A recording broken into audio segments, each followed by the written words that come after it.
I want to talk about agents.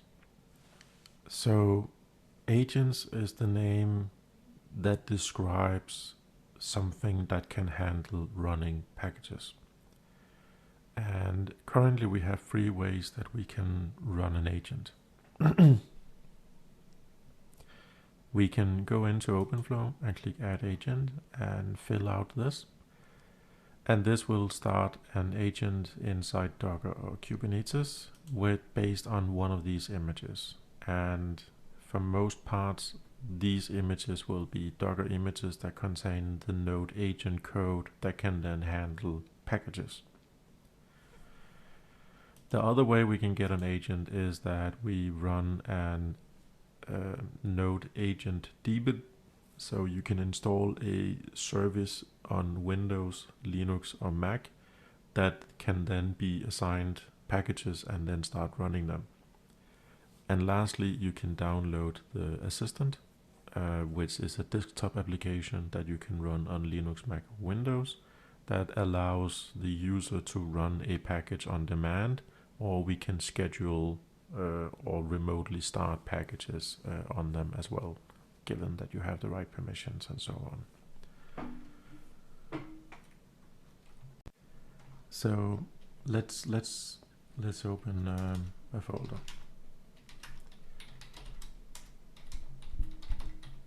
So I'm creating test1 and I'm gonna open test1 in VS Code.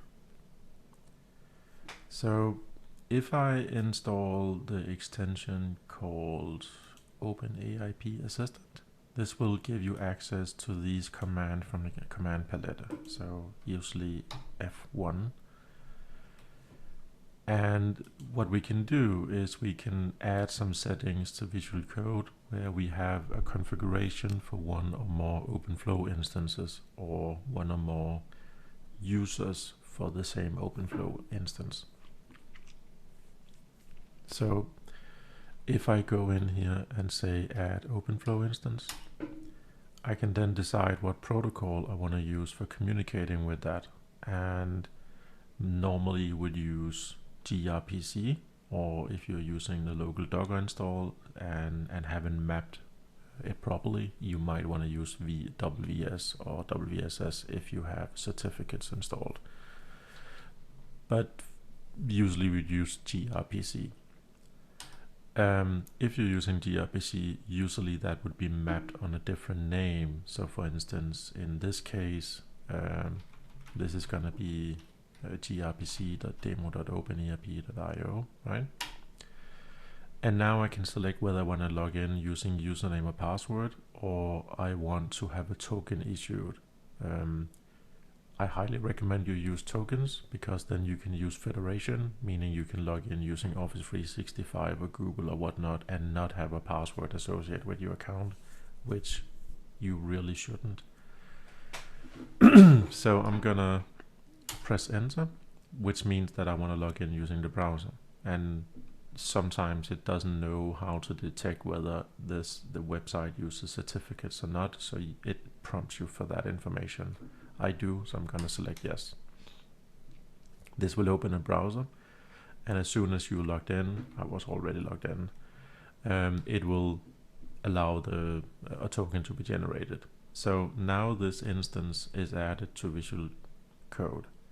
So I can delete it, or I can use it for any other kinds of things. So in this case, if I have an empty folder and I press F1 and I choose Initialize Project, because the folder is empty, it will assume that you want a demo project. So it will detect whether you have Node.js or Python, and I think .NET is also already there yet, and create a demo type thing that shows you how to get started with things. So first of all, it will contain a package.json file. This is the file that OpenFlow uses to figure out what this package is and how to run it. So in this case, it's using Node.js. If you're doing some kind of RPA or browser automation, you can say you depend on Chromium, so it will only run on something that has that also. We'll get back to Daemon in a second. It will also add a main.js file for an example on how we can talk to OpenFlow, and this is where our code, this is the code that will be running. It will have pre-installed the SDK for OpenFlow for Node.js so that we can actually talk to OpenFlow. And inside VS Code, it will create a launch file that runs our main.js, and it will have pre-added you know, the API URL with the protocol that you selected and a token. If you chose username and password, the token will be empty and the username and password will be inside the URL. So again, don't do that.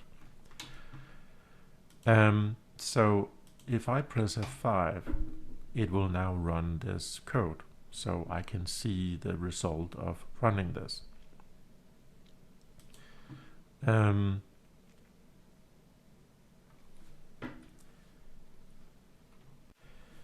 So imagine that I want to test my code towards 2 different OpenFlow instances, or I want to test my code running as 2 different users. What I can do is I can add another OpenFlow instance, and before I do that, I'm gonna sign out and log in as a different user.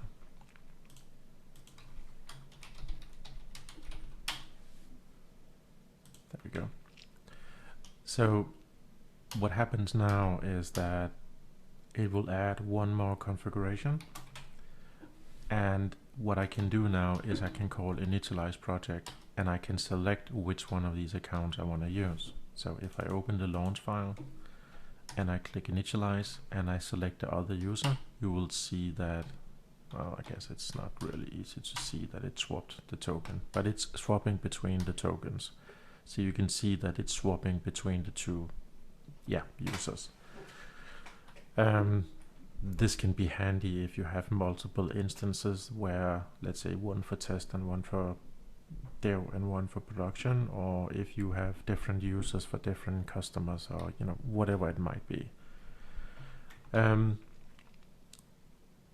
other thing that we can do is that we can actually test different languages. So in this case, I only had access to Node.js. So let's enable Python.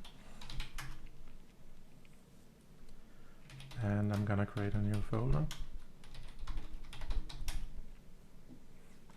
And if I this time initialize and choose one of the accounts, it will detect that Python is also installed. So it will create an example both in Node.js and Python. So the first thing it does is that it also adds a requirements file where we can add the modules, Python modules, or is it called modules? Yeah, whatever, packages that you need access to. It adds a Python file with an example similar to the one from Node.js, and it also adds a configuration for running the Python example. So we can now easily swap under run.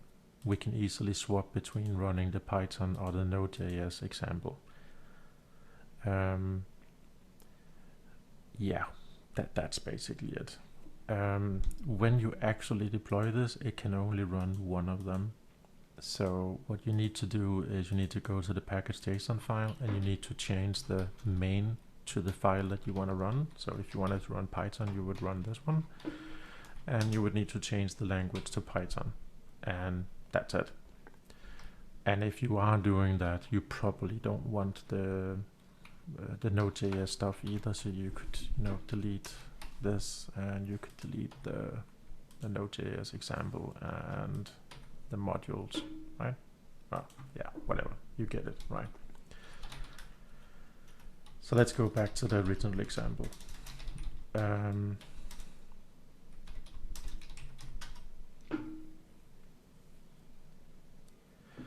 So I wanna point out that this doesn't have to be something that that is related to OpenFlow. You can run pretty much anything that you want inside here, right? So if I remove the configuration information, I remove the Node.js modules, I remove the dependencies. So I basically just have a project with a main.js file that doesn't do anything, right? So we could say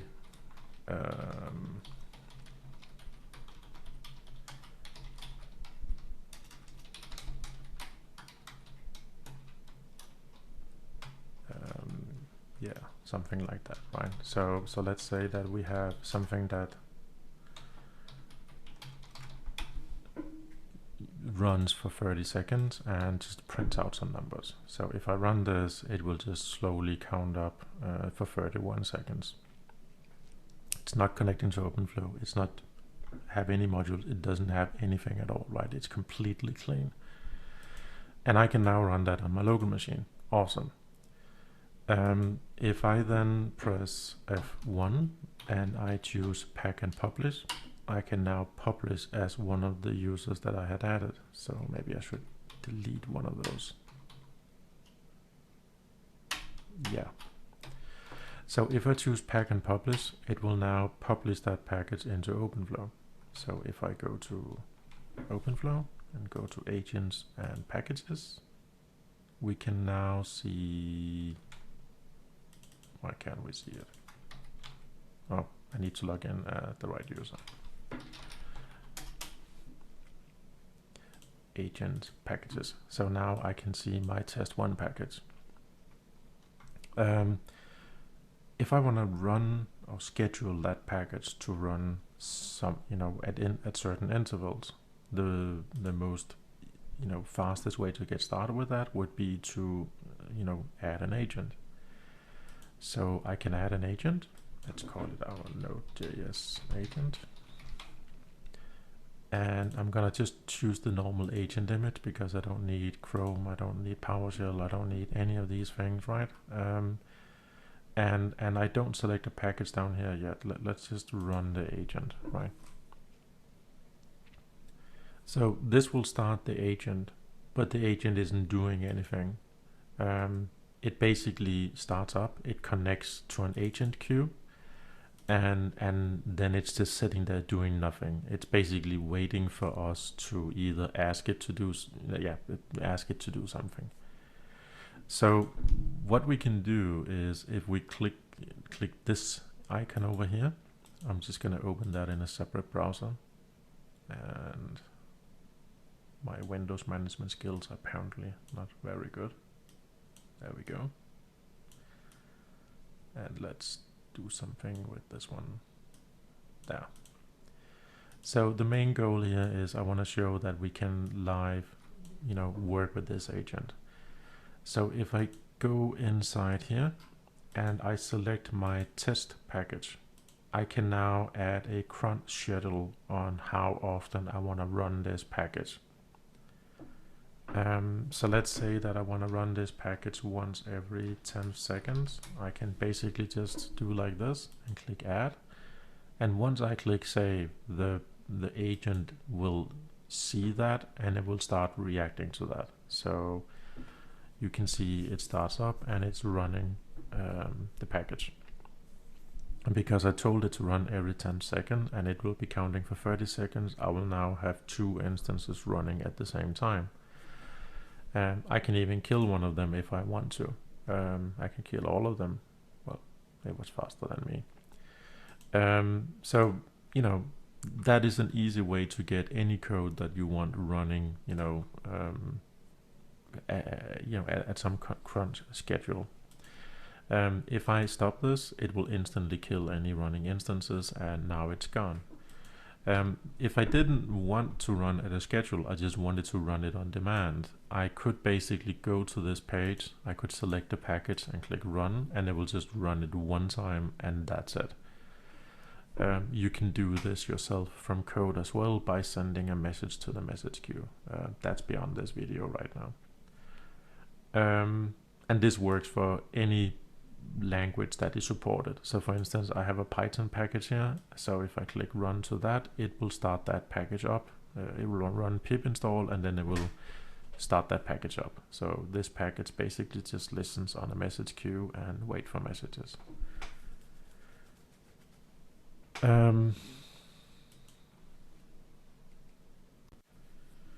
So what we can do is that we could also start actually using functionality inside OpenFlow. So let's remove the two examples.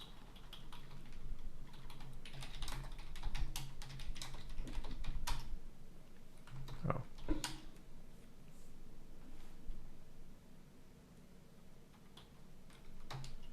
And let's initialize it.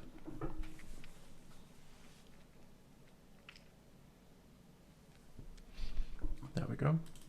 So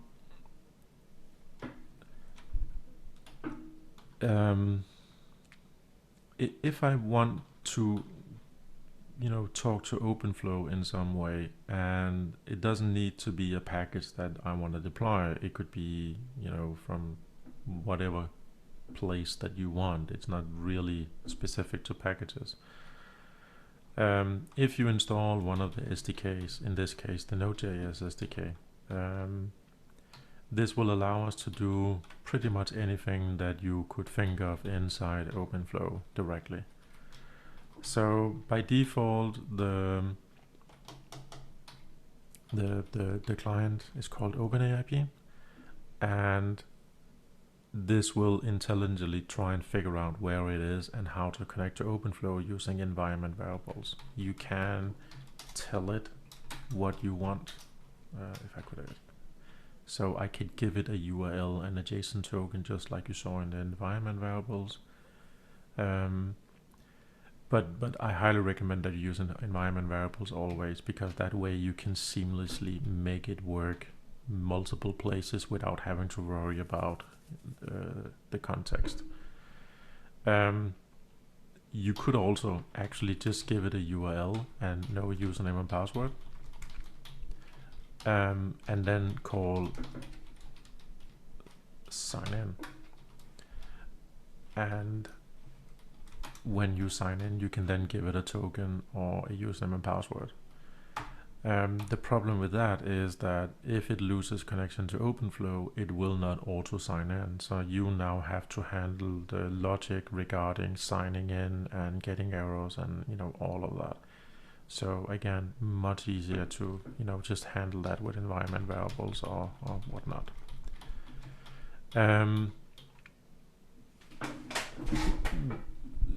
Once we are connected, we have a client, and this client gives access to pretty much anything inside OpenFlow. So you can do aggregation pipelines, you can do distinct, you can do queries, you can queue messages, send messages to queues or or to exchanges. You can register a queue. You have access to everything. You can upload and download files. We can do anything really inside OpenFlow in context of the user that we're running as.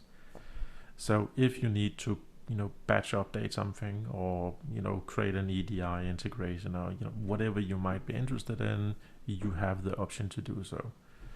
And we can do the same thing from Python or C#, which are the free SDKs that is published right now.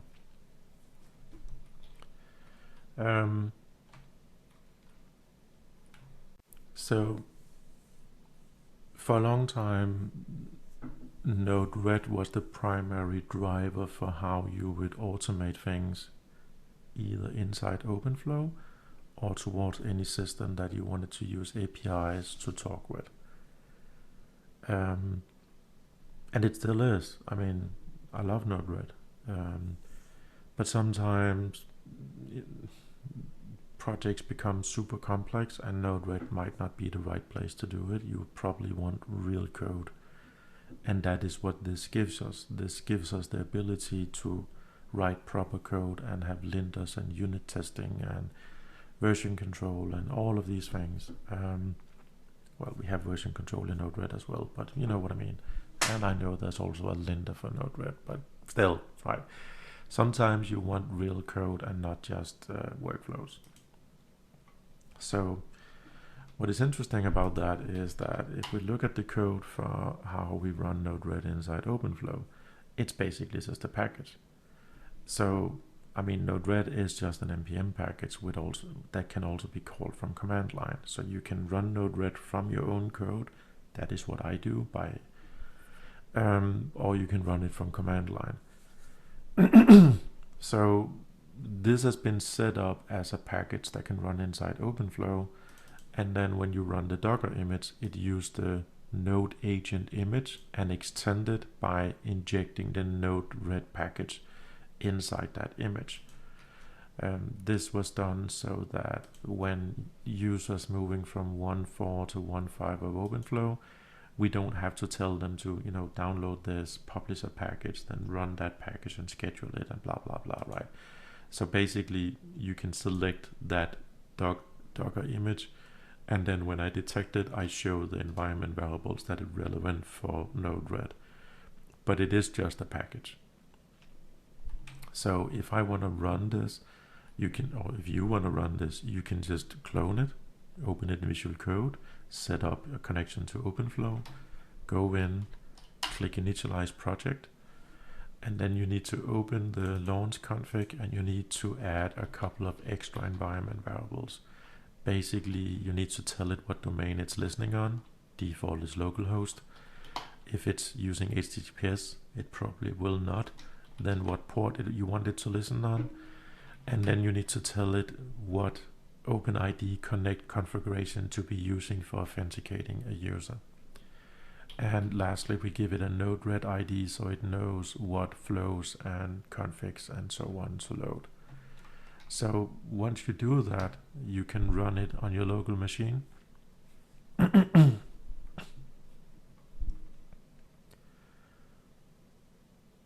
we go. And now I can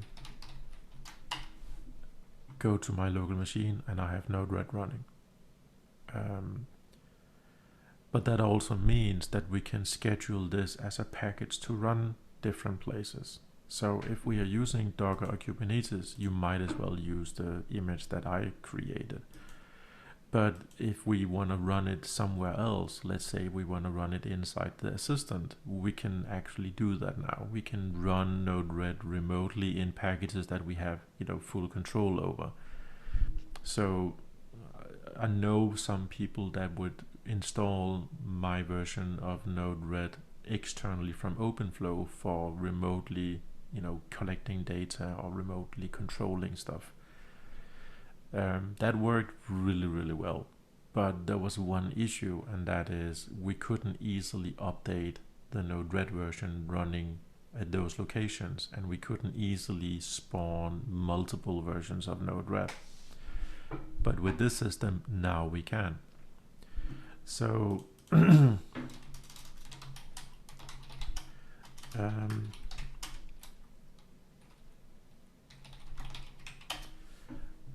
so say that you are running an assistant on your local machine. So this is an assistant that you can download from GitHub.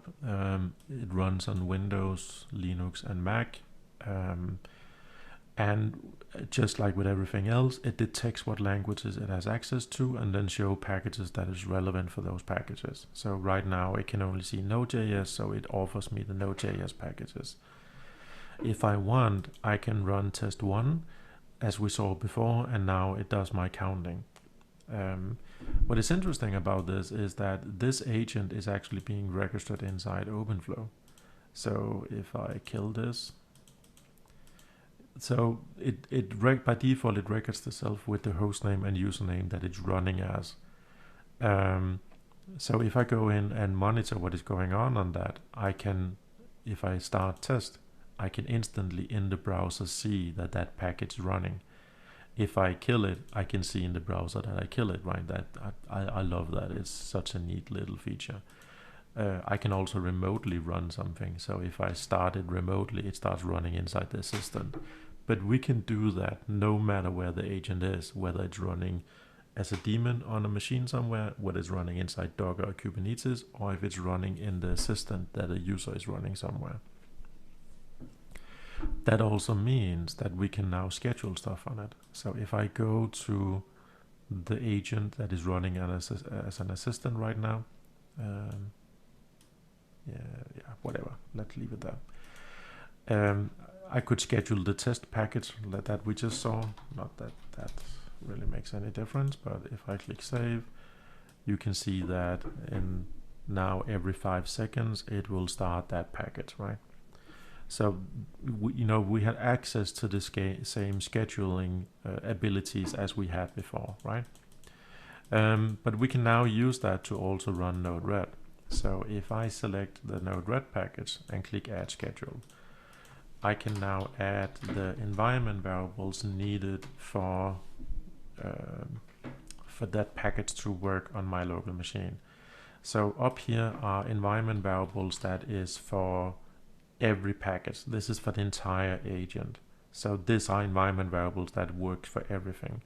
But we can also add specific environment variables for each of the packages that are unique, and those will get overridden. So if the same setting is here and here, this one takes precedence, right? So as we can see, I have now added one on localhost that uses port 888. So let's add that to the name and click save. So as you can see, the agent now starts running npm install, and hopefully it doesn't take too long. So, oh, did I forget to stop it? Yeah, I did. There we go. Yeah, now it's not running. Good. So as you can see over here, it's now running npm install, and now it has started Node-RED. So now if I go back here,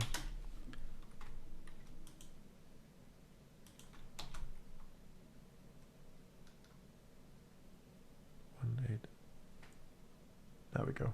Just took a little while. There we go. So now I have Node-RED running inside my assistant. In most cases, you would probably run that as a daemon running as a service on the machine, but now we actually have the option to also do it running in the user context if that's what we want, right? So if I do an inject node and add a debug, and I say I want to show this message everywhere, and the message is gonna be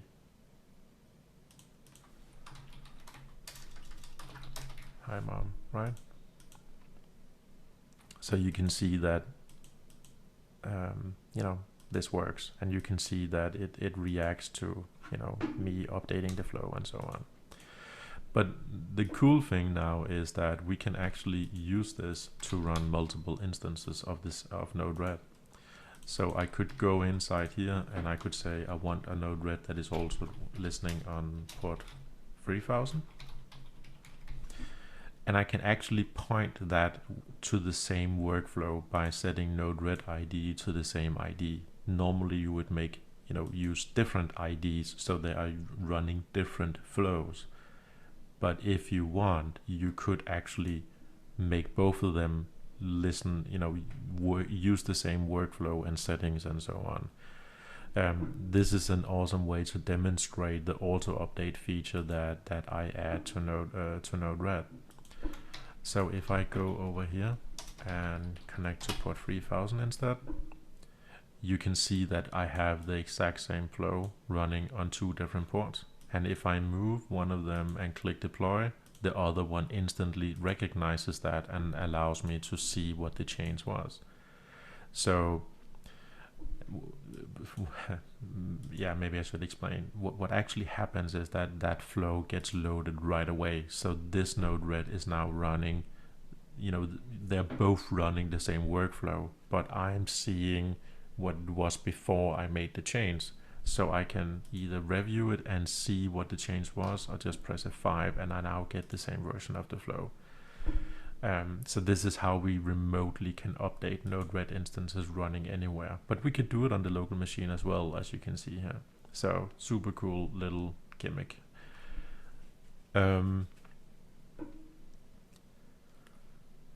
Yeah.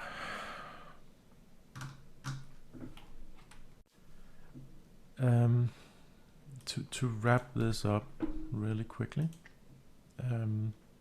I could probably talk about a ton of different things, but this video was actually brought on by me trying to do a live stream, and the video, the sound just, yeah, I don't know what happened. That was weird. But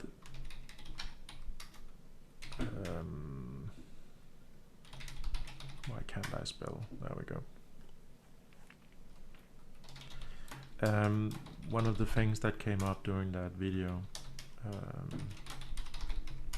was Python and .NET. So I do not have .NET installed on this machine, and I don't know why. It's just a nightmare to get working on this operating system. So I'm gonna demo that at some other time, but we can at least have a look at Python, right? So if I initialize this project with Python enabled, I will now have the option to actually run Python as well. So just like before, I can select which version I want to run, but let's keep it simple. So let's remove Node.js. There we go. And then let's remove this. And let's remove this. And then say we want to run Py.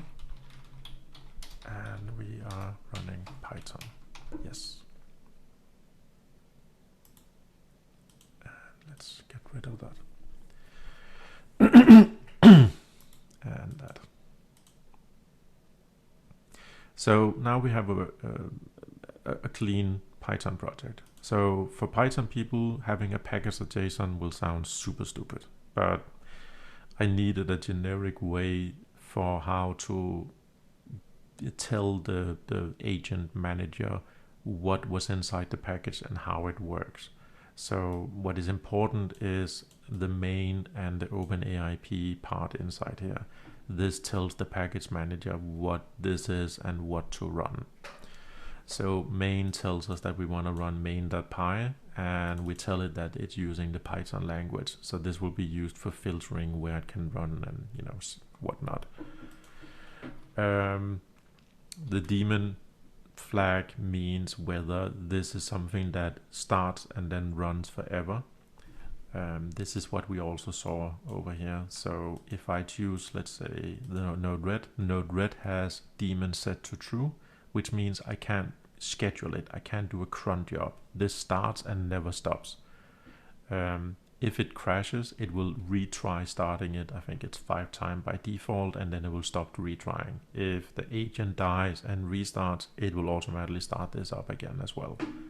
So this is where we would run stuff like Node-RED, or some code listening on a message queue, or something running a web server, whatever it might be. For code that you run, it does something and then it stops and the process dies, then we set daemon false, meaning that it's something you can run and it stops. Test 1 is an example of that. In that case, we can give it a cron schedule and tell how often we want to run it. Inside main.py, here is an example where first we create a client, we then tell it what to do every time it connects. The reason we do this is that if it loses connection to OpenFlow, then when it reconnects, we want to probably do some stuff that is important. So that could be registering a watch, it could be registering a queue, it could be things that is important as part of that connection.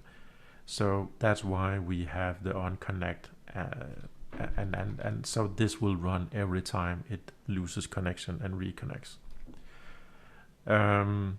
So what do we do in Connect? Well, in this case, we register a queue with a random name. So we wouldn't really know what that is, and we wouldn't know how to communicate it. So in real code, this is where you would add a real name. If you want to listen on the queue, no one says you have to. And then down here, I'm doing a query towards the entities collection, and I'm printing the result just to show that we can do that. But we can do pretty much anything that we want. As you can see, we can do aggregates. I can do, you can queue a message to another message queue on Exchange. We can register a queue, as you saw. We can do a query. We can do,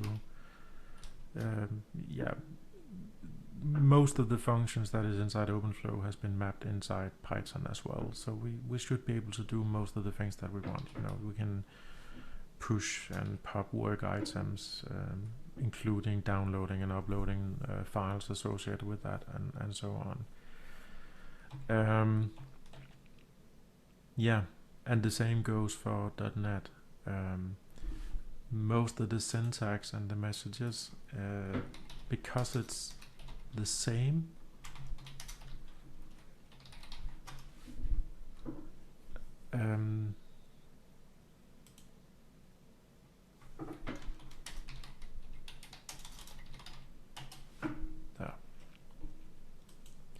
because the interfaces and the functions and parameters and so on is the same, the documentation is only added to the Node API, which is the Node.js version of this. But there is a JavaScript version for browsers, there is a Node.js version for Node.js, there is a Python version for Python, and there's a C# version or .NET version for .NET. And they all should have access to the same functions and parameters and so on. I usually update the Node.js version first because that's what I use the most, but everything is possible because everything is based on prototypes. So if you are interested, there is a GitHub repository that contains all the proto files that describe the actual protocol that all the SDKs is based on. So everything is described inside this, and then we generate client code based on those files. And OpenFlow is also generating the interfaces that it uses based on these files. So this is the contract we have with each other on how this works.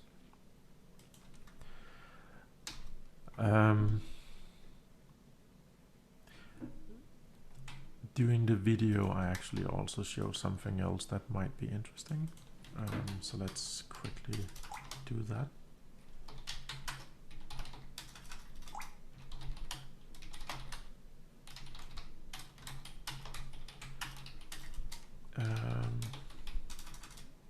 Actually,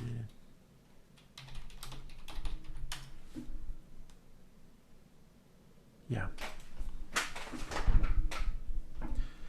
So I need to quickly find something.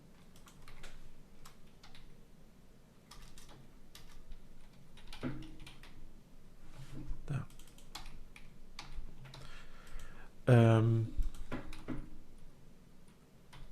Say that you have a PowerShell script or a JSON, Python, whatever, Node.js, doesn't really matter what language is this.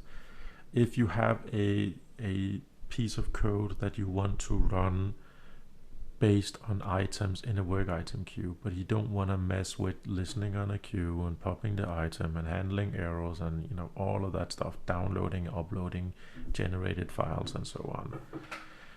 The Node agent has a very crude and basic wrapper that can call something inside a package with information about the payload, and it can handle all the associated files. So what I can do here is I can say I want access to FS, I want to read some data, and the file name is gonna be process environment payload file. So when the agent detects that a message has been added to the message queue that we are going to be listening for, it will generate a unique name and give it as an environment variable. So in the language that you're working with, you then read that environment variable, and that will contain a file with JSON with the payload from the work item. So I can now say pass, so I get it as an object. And I can now, type out that JSON if I want, or that object. But what is really interesting is that I could update this and say find me equals hello from Node.js, and yeah, so now I can write that file back. So by updating the file, I will be updating the payload that was part of that work item. And just to prove a point, we can also create a file called findme.txt, which will contain the same JSON. So if I publish this, or rather not publish, if I pack and publish this as test1, I can now go to OpenFlow, work item queues, and yeah, let's create a new one, Node.js2, and I can select an agent that I want to run this on. So again, this could be an assistant, it could be a daemon running on a machine somewhere, or it could be a agent running as a Docker instance. Usually that would be a Docker instance, but you could do this remotely as well if you want to. So I'm going to select the Node.js agent, and I'm going to say please run test1. So what happens now is that I get a queue called Node.js2, and whenever an item gets added to the queue, it will notify this agent to run this package with that workload.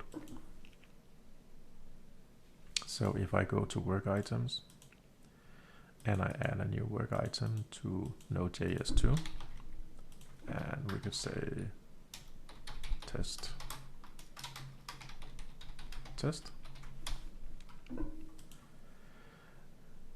What will happen is that it now triggers that project or that package, and that will read the payload, hopefully.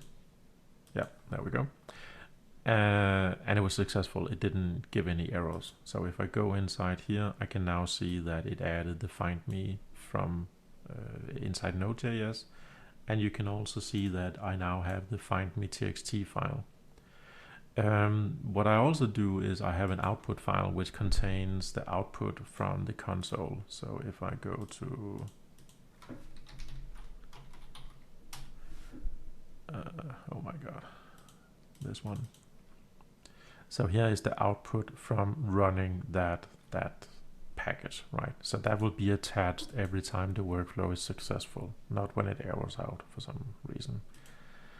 But it does actually detect errors, right? So if I go inside here and I say process exit 200 or 1, doesn't really matter, just anything that is not 1. So now if I go and run add a new work item, what happens is that because this package now fails, it now gave something wrong, you can see that it will now be retrying this 3 times, and then it goes into status failed. And it will try and give us an error message, but yeah, it didn't work right now. Doesn't matter. The main point is that this is a very easy and basic, crude way of, getting something done based on a work item queue. I highly recommend doing it the normal way with registering a queue and popping the items and doing error handling and all of that. But if you need something really, really quickly, this could be one way of doing it. I'm gonna stop now. This has been a very long video. I hope this helps. And if not, reach out on the forum and let me know what more information you need. Thank you.